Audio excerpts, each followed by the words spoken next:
Assalamualaikum warahmatullahi wabarakatuh.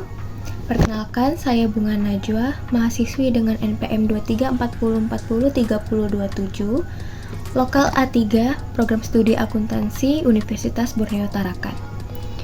Pada kesempatan kali ini saya akan memaparkan materi tentang menelusuri, menganalisis, dan membangun teks proposal yang akan saya lakukan dalam pemenuhan tugas mata kuliah wajib umum Bahasa Indonesia dengan dosen pengampu Ibu Siti Fatona, MPD. Baik, pada kesempatan kali ini saya akan membawakan 6 topik pembahasan. Yang pertama yaitu pengertian dan tujuan teks proposal, yang kedua jenis-jenis teks proposal, yang ketiga teks proposal penelitian dan teks proposal kegiatan, yang keempat analisis struktur dan hubungan genre pada teks proposal, kemudian yang kelima analisis kaidah kebahasaan teks proposal, dan yang keenam merekonstruksi dan menyusun teks proposal. Kita masuk ke topik yang pertama yaitu pengertian teks proposal. Teks proposal adalah rencana kerja yang ditulis secara sistematis, terperinci, dan formal mengenai rancangan suatu kerja atau kegiatan. Nah, menurut Kamus Besar Bahasa Indonesia, proposal bermakna rencana yang dituangkan dalam bentuk rancangan kerja. Teks proposal ini berisi mengenai program kerja dan bagaimana teknis pelaksanaannya. Maka, teks proposal dapat diartikan sebagai suatu teks formal yang berisi rencana atau rancangan kerja, memuat program kerja dan petunjuk teknis kegiatan yang ditulis secara sistematis dan terperinci. Selanjutnya yaitu tujuan teks proposal. Kita tentunya harus mengetahui mengapa teks proposal ini harus dibuat. Nah, jadi secara umum, teks proposal ini dibuat untuk mendapatkan izin atau persetujuan dari suatu pihak yang berkepentingan. Kemudian mengajukan permohonan dana bantuan atau sponsorship melalui kerjasama dengan pihak lain. Kemudian yang ketiga yaitu untuk mendapatkan dukungan dari pihak yang berkaitan dengan kegiatan tersebut. Kemudian yang keempat, untuk mendapatkan penawaran kerjasama bisnis. Nah, ini apabila berkaitan dengan proposal bisnis. Kemudian yang kelima yaitu untuk melakukan tender atau lelang pada suatu proyek apabila berkaitan dengan proposal proyek pemerintah. Selanjutnya, kita masuk ke topik pembahasan yang kedua yaitu jenis-jenis teks proposal. Nah, jenis-jenis proposal dapat dibedakan berdasarkan tujuan dan juga bentuknya. Berdasarkan tujuannya, proposal dapat dibedakan menjadi beberapa jenis, yaitu yang pertama, proposal penelitian, yang merupakan proposal umum dalam bidang akademis, seperti skripsi, tesis, dan juga disertasi. Kemudian yang kedua, yaitu proposal kegiatan. Proposal kegiatan ini berisi tentang rencana kegiatan untuk individu ataupun kelompok, dan biasanya dibuat oleh suatu kelompok ataupun organisasi. Kemudian yang ketiga yaitu proposal bisnis, yaitu proposal yang berkaitan dengan kegiatan bisnis tentunya, seperti proposal untuk mendirikan usaha ataupun kerjasama antara dua perusahaan. Kemudian yang keempat yaitu proposal proyek. Nah, proposal proyek ini berisi mengenai rencana aksi pengembangan dalam dunia usaha, seperti proposal untuk pengembangan dan juga pembangunan kantor. Kemudian berdasarkan bentuknya, proposal dibedakan menjadi 3 jenis, yaitu yang pertama proposal formal yang merupakan proposal baku dan memiliki 3 bagian utama, yaitu pendahuluan, isi, dan juga penutup.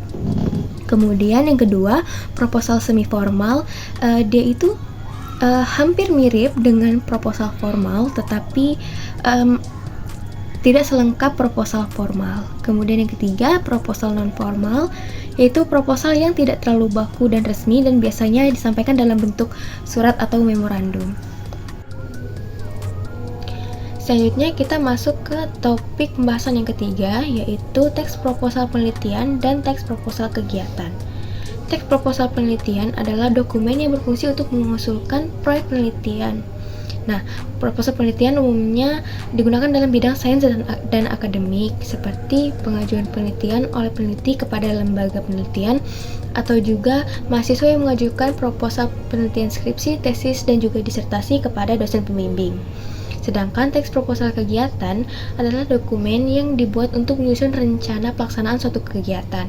Nah, proposal kegiatan disusun oleh organisasi atau lembaga sebelum melaksanakan kegiatan dan ditujukan kepada pihak yang bertanggung jawab untuk menyetujui pelaksanaan kegiatan atau juga mendanainya. Nah, perbedaan teks proposal penelitian dan teks proposal kegiatan. Teks proposal penelitian dan teks proposal kegiatan dapat dibedakan dari yang pertama tujuan penyusunannya, yang kedua ruang lingkup penggunaannya, yang ketiga muatan isinya, dan yang keempat yaitu strukturnya. Nah, struktur teks proposal penelitian. Teks proposal penelitian mempunyai sistematika atau struktur yang terdiri atas yang pertama, pendahuluan. Nah, pendahuluan ini mengandung unsur yang pertama latar belakang penelitian, yang kedua rumusan masalah penelitian, tujuan penelitian, ruang lingkup penelitian, dan juga hipotesis. Dan struktur yang kedua yaitu landasan teori dan tinjauan pustaka. Kemudian yang ketiga yaitu metodologi penelitian, yang berisikan waktu dan lokasi penelitian, sumber data penelitian, dan alur penelitian. Dan keempat yaitu daftar pustaka. Nah, kemudian ada struktur teks proposal kegiatan yang terdiri atas yang pertama pendahuluan, yang berisikan uraian mengenai latar belakang kegiatan, tujuan, dan juga manfaat kegiatan. Kemudian yang kedua yaitu tata laksana kegiatan, yang berisikan tujuan kegiatan dan peserta kegiatan, juga waktu dan tempat kegiatan, strategi pelaksanaan kegiatan, susunan panitia kegiatan, dan juga rencana anggaran kegiatan. Dan yang ketiga yaitu penutup. Baik, selanjutnya kita masuk ke topik pembahasan yang keempat, yaitu analisis struktur teks dan hubungan genre pada setiap tahapan teks proposal. Nah, kita mulai dengan analisis struktur teks dan hubungan genre pada teks proposal penelitian. Struktur teks pendahuluan genre mikro yang diharapkan yaitu dalam berupa eksposisi atau juga deskripsi. Nah, berfungsi untuk memberikan latar belakang penelitian yang akan dilakukan, permasalahan yang akan diteliti, gambaran tentang tujuan dan pentingnya masalah itu diteliti, dan juga pendekatan atau metode yang akan digunakan untuk mencapai tujuan tersebut. Kemudian, struktur teks landasan teori dan juga tinjauan pustaka ini dalam genre mikro yang diharapkan dalam bentuk review. Nah, dia ini berfungsi untuk menyajikan ulasan teoretis tentang pemikiran yang akan digunakan untuk memecahkan masalah penelitian, dan juga ulasan mengenai penelitian sebelumnya dan perbandingannya dengan penelitian yang akan dilaksanakan. Kemudian, struktur teks metodologi penelitian, dia genre mikro yang diharapkan dalam bentuk deskripsi. Berfungsi untuk menyajikan pendekatan, metode, dan teknik penelitian yang akan diterapkan termasuk langkah-langkah yang akan ditempuh. Selanjutnya, analisis struktur teks dan hubungan genre pada teks proposal kegiatan. Nah, pada struktur teks pendahuluan, genre mikro yang diharapkan masih sama dalam bentuk eksposisi atau deskripsi. Nah, dia di sini berfungsi untuk memberikan latar belakang kegiatan yang akan dilaksanakan, gambaran tentang jenis dan bentuk kegiatan, tujuan, manfaat, serta strategi yang digunakan untuk melaksanakan kegiatan tersebut. Kemudian struktur teks yang kedua itu tata laksana kegiatan. Nah, di sini dia itu disajikan dalam bentuk deskripsi atau juga bisa berupa prosedur. Dia berfungsi untuk menyajikan strategi yang akan dilakukan dalam melaksanakan kegiatan, termasuk langkah-langkah yang akan ditempuh. Dan terakhir, struktur teks penutup dan genre mikro yang diharapkan dalam berupa deskripsi. Dia berfungsi untuk menyampaikan harapan agar proposal kegiatan tersebut dapat diterima dan menghasilkan sesuatu sesuai dengan yang direncanakan. Selanjutnya yaitu topik pembahasan yang kelima mengenai kaidah kebahasaan teks proposal. Nah, penting bagi kita untuk memperhatikan kaidah kebahasaan dalam menyusun teks proposal. Nah, berikut merupakan kaidah kebahasaan dalam teks proposal. Yang pertama yaitu pernyataan argumentatif, kemudian yang kedua pernyataan persuasif, yang ketiga menggunakan istilah-istilah ilmiah, dan yang keempat kata kerja yang menggambarkan proses, perbuatan, ataupun keadaan. Kemudian yang kelima yaitu penggunaan kata definisi. Yang keenam, terdapat kalimat perincian. Dan yang ketujuh, terdapat kata keakanan karena berhubungan dengan teks proposal ini disusun sebelum dilakukan kegiatan ataupun penelitian. Kemudian yang terakhir yaitu penggunaan kata bermakna lugas. Nah, selanjutnya topik pembahasan yang keenam yaitu merekonstruksi ulang teks proposal.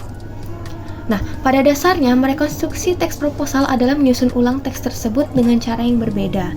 Dalam mengungkapkan hasil rekonstruksi, boleh menggunakan bahasa sendiri, tetapi juga harus mempertahankan struktur teks, isi, dan juga genre mikro yang ada. Nah, berikut merupakan langkah-langkah merekonstruksi teks proposal. Yang pertama, kita harus menentukan dulu teks proposal yang akan kita rekonstruksi. Kemudian yang kedua, kita harus membaca teks proposal dengan teliti dan juga harus memahami struktur teks beserta isinya. Kemudian yang ketiga yaitu kita harus meringkas tahapan demi tahapan pada struktur teks dengan kalimat sendiri, tetapi harus sesuai dengan genre mikro yang ada. Kemudian yang keempat yaitu kita periksa kembali apakah ringkasan itu sudah disusun dengan bahasa Indonesia yang baik dan benar. Bisa dapat kita menggunakan bantuan dari Kamus Besar Bahasa Indonesia. Kemudian yang kelima itu kita rangkaikan semua ringkasan-ringkasan tersebut menjadi satu kesatuan, dan kesatuan tersebutlah yang akan menjadi hasil rekonstruksi kita. Selanjutnya yaitu menyusun teks proposal yang baru. Nah, proposal penelitian maupun proposal kegiatan yang akan disusun ini tentunya milik penyusun itu sendiri, tetapi dalam proses penyusunannya harus berdasarkan model yang sudah ada. Nah, penyusun boleh mencontoh struktur teksnya, genre mikro yang digunakan, dan juga formulasi atau kaidah kebahasaannya. Namun, pokok persoalan yang diteliti ataupun kegiatan yang dirancang ini harus berasal dari ide maupun inisiatif penyusun sendiri. Nah, menulis teks proposal ini harus memperhatikan beberapa hal seperti berikut. Yang pertama, yaitu pertimbangkan audiensnya dulu. Kemudian yang kedua, tulis secara kreatif untuk meyakinkan para pembaca. Kemudian yang ketiga, kita harus menjelaskan secara rinci, baik dari nama kegiatan, tema, tujuan, tanggal, hingga anggaran biayanya. Serta yang keempat, harus perhatikan rincian kegiatan yang akan dilaksanakan, siapa pesertanya, fasilitas apa saja yang dibutuhkan, serta waktu dan lokasi pelaksanaan. Nah, menyusun teks proposal ini langkah-langkahnya dapat berbeda-beda tergantung dengan jenis proposal yang dibuat. Nah, pada teks proposal penelitian, langkah yang pertama itu kita harus mencari topik dulu. Kemudian langkah yang kedua mempelajari strukturnya. Kemudian langkah yang ketiga menyusun kerangkanya. Kemudian langkah yang keempat mengembangkan bagian-bagian dari kerangka. Kemudian yang kelima itu menentukan batasan penelitian, rumusan masalah, tujuan penelitian, serta memilih kajian literatur dan menentukan metode penelitian. Sedangkan proposal kegiatan, langkah-langkahnya yang pertama itu menentukan nama kegiatan, tema, tujuan, dan juga tanggal kegiatan. Kemudian yang kedua itu menyusun anggaran kegiatan. Yang ketiga, langkah yang ketiga yaitu menentukan peserta, waktu, dan tempat pelaksanaan. Kemudian langkah yang keempat menentukan jadwal dan juga susunan kepanitiaan kegiatan. Kemudian langkah yang kelima yaitu menyajikan penutupnya. Baik, sekian materi dari saya. Apabila ada kekurangan sekiranya dapat ditambahkan di kolom komentar. Kemudian mohon maaf jika ada salah kata. Terima kasih. Wassalamualaikum warahmatullahi wabarakatuh.